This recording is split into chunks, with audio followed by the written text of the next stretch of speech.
आज बनैबा कंकड़ा आलू झोल। यहीपरि टेस्टी कंकड़ा आलू झोल बनवाई वीडियो को लास्ट पर्यंत देखु। भल लगे लाइक करेंगे, शेयर करेंगे, सब्सक्राइब करने को जमा भी भूलें। ये मु कंकड़ा को भल भाव में बनईकि भल धोई नहीं। तापर कंकड़ा को भाजवाई मुझे कढ़ई देदेली तेल। तापर देदबा ये कंकड़ा लुण हलदी देकी भल भाव में भाजी नबा।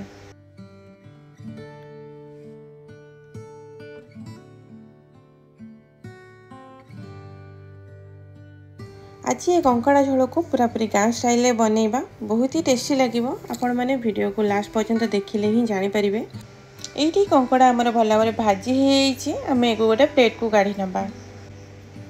तापर काटिकी रखि आलू को भाजी नबा। ये आलू को भल भाव लाल लाल करके भाजी नेली गोटे प्लेट को काढ़ी नबा। तापर तरकारी पाई मसला बनैबा। नहीं अदा रसुण गोटे फाड़ पियाज, गोटे चामच धनिया, आधा चामच जीरा, 6टा लंका पकईकि भल भाव में ग्राइंड कर नबा। तापर ये मु पियाज काटी नेबी तरकारी बनैबा। तापर टमाटो भी छोट छोट करी काटी नहीं।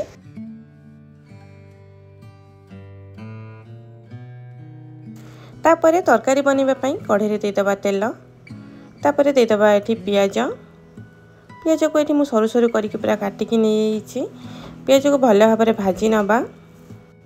पियाज जिते भल भाव में भाजी होम पकईदबा ये काश्मीरी चिली पाउडर। तरकारी बहुत बढ़िया कलर आसवाई ये काश्मीरी चिली पाउडर पकई देकी आम पियाज को भल भाव में गोलई नबा। तापर ये आम काटिकी रखि टमाटो को देदबा। भल भाव में गोलई नबा। ढांकी छाड़ीदबा पियाज टमाटो पियाज टे भल भाव में सिझापी। ये टमाटो पियाज भल भाव सीझी टमाटो भी भल भाव में मिल गला। तापर ये पकईदबा अदा रसुण पेस्ट। मैं 4 बड़ चामच अदा रसुण पेस्ट नहीं। मसला देकी भल भाव में गोलई नबा। अल्प टिके पानी देकी भल भाव में कषि नबा।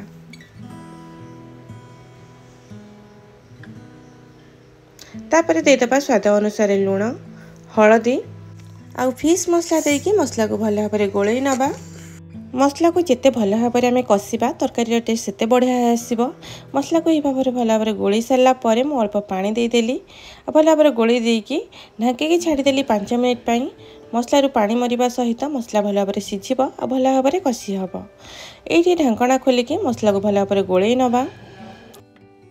तापर मसला को ढांकी से पर्यंत कषा जे पर्यंत मसलार ऊपर को तेल न उठी आसी आ मसलार गंध न जाइए, अदा रसुणर गंध न जाइए। ये मसला गंध पलि जाइए। मसला कषा पूरापूरी रेडी ये आमको देदबा कंकड़ा और आलू को देकी 2 ରୁ 3 मिनिट भल भाव में कषि नबा। तो सांग मैंने कंकड़ा को थरे यही टाइप बनईकि खातु बहुत ही टेस्टी लगे। तो ये कंकड़ा को भल भाव में गोलई नहीं कि 2 ରୁ 3 मिनिट भल भाव में आम कषि नबा। ये कंकड़ा कषा आमर पूरापूरी रेडी ये आम देदबा गरम पानी। ये आवश्यक अनुसार पानी की देदबा और 5 ରୁ 10 मिनिट भल भाव में ढांकी छाड़ीदबा बढ़िया भाव में फुटापी। मुझे जो गोड़ गुड़ा थी ना कंकड़ार मु फटई नहीं जद्वारा कि भितर जो सस थाए तार बढ़िया भाव में सीझीज तो बहुत ही बढ़िया लगे। तरकारी टेस्ट भी बहुत ही बढ़िया लगे।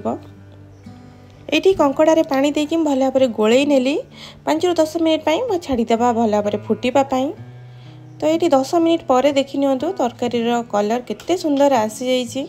और तरकारी आमर पूरापूरी बढ़िया भाव में बनी ये देखी नियंतु तरकारी लुक। आपण मैंने थरे जदि यहीपरि बनैया को चाहूँगी आपण मैंने यहीपरि बनातु खातु मते कमेंट रे जणातु केमती लागिला। तापर लास्ट को देदबा आधा चामच गरम मसला। गरम मसला देकी भल भाव में गोलई नबा। और गैस फ्लेम को ऑफ कर देकी 10 मिनिट छाड़ीदबा ढांकी की।